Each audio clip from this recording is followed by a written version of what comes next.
Hello Q-steppers and fellow R coders, and welcome to another tutorial in the series of How to in R.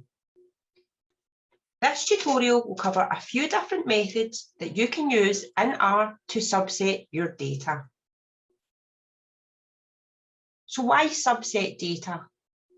If we are exploring large data sets and we are only interested in a subsection of variables or a level of a categorical variable, this means that we can either include or exclude our variables or observations to create smaller versions of data. This is especially useful if we are working with massive data sets, but are only interested in specific variables or observations.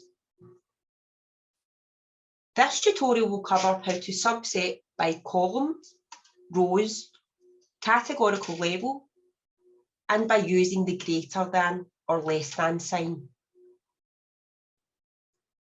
Again, we will use the most recent version of the Scottish Index of Multiple Deprivation used throughout this tutorial series. To create a subset using variable names, we can use the subset function from the base package. We assign a new data name from the global environment. We call up the original data set that we are selecting our variables from. We then use the select equals C argument. Then we place the variable names in the brackets. So for this one, let's use the council area and employment rate variables. Remember to separate them by a comma. When we run that code, you will see the new data appear in the global environment. To view, click on the data and you will see that you have your two chosen variables. If we wanted to select a concurrent run of the variables from the data, we call up the first variable,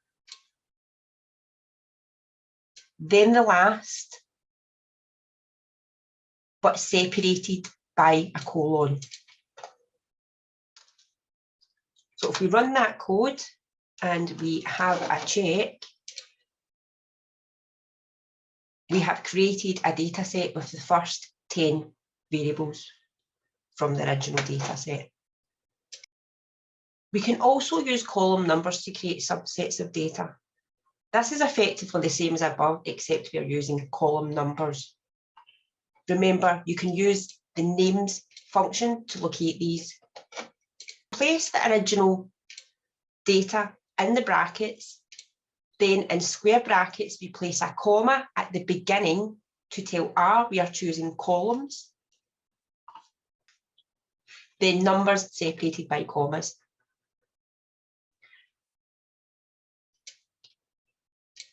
Another command we can use to create column-based subsets is the cbind function, which is short for column bind.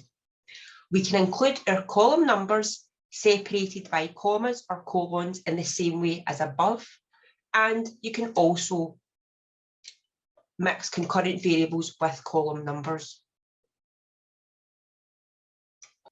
If we are interested in subsetting data by rows, we can use the rbind function, which is short for row bind. Let's say we wanted to analyse all of the SIMD variables, but only for a specific council area. So let's use the Aberdeen city, since it's the first one. So if you scroll down to find the last row of the Aberdeen city, it is 283. So we place row 1 to 283 in the brackets.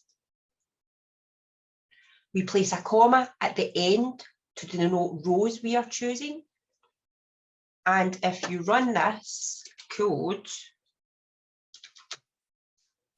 you will see in the global environment we have SIMD 7 with 283 observations, or data zones in this case, and 41 variables. An easier way to subset by categorical level is to use the filter function from the Deepler package. So you may have to install and load this package. As you may have seen in previous tutorials, you can check the level of categorical variable using the level function. So if we check out the council area variable, we know we have 32 council areas in Scotland. Say we were only interested in the city of Edinburgh. So to subset, again, we give a new name for the global environment. We use the filter command. We place the original data set in the brackets. We then place the categorical variable, which we are choosing a level from. Now remember, this will have to be classed as a factor in R. So if this doesn't work for you, double check the class of the variable. We then place the double equal sign, then place the name of the label in quotation marks. So if we run this code, we see that the subset of Edinburgh holds 597 data zones with their 41 variables. Here is another example using the urban and rural classification variable for data zones. And this example is subsetting by rural classification. Another way that we may wish to subset data is by analysing data values over or under a certain threshold. Let's have a look at the overcrowded rate variable, which is the percentage of people living in households that are deemed overcrowded in each data zone. Say we wanted to analyse data zones with a high prevalence of overcrowding. As above, we use the filter function. We place the original data set in the brackets. We then name the variable of interest, followed by the greater sign, and then the value. So from this, we see in the global environment, we have 87 data zones with a percentage greater than 35. We can also create subsets in the other direction. Say we wanted to analyse data zones with a low prevalence of employment rate, which indicates the percentage of working age adults who receive welfare benefits due to being unable to work, due to having a disability or long-term illness. Essentially, this is the same code as above, except we use the less than sign. Hopefully this tutorial has got you familiar with how to subset your data using the different methods provided. So happy coding, Q-steppers, and remember to subscribe to your social media channels, and thank you for watching.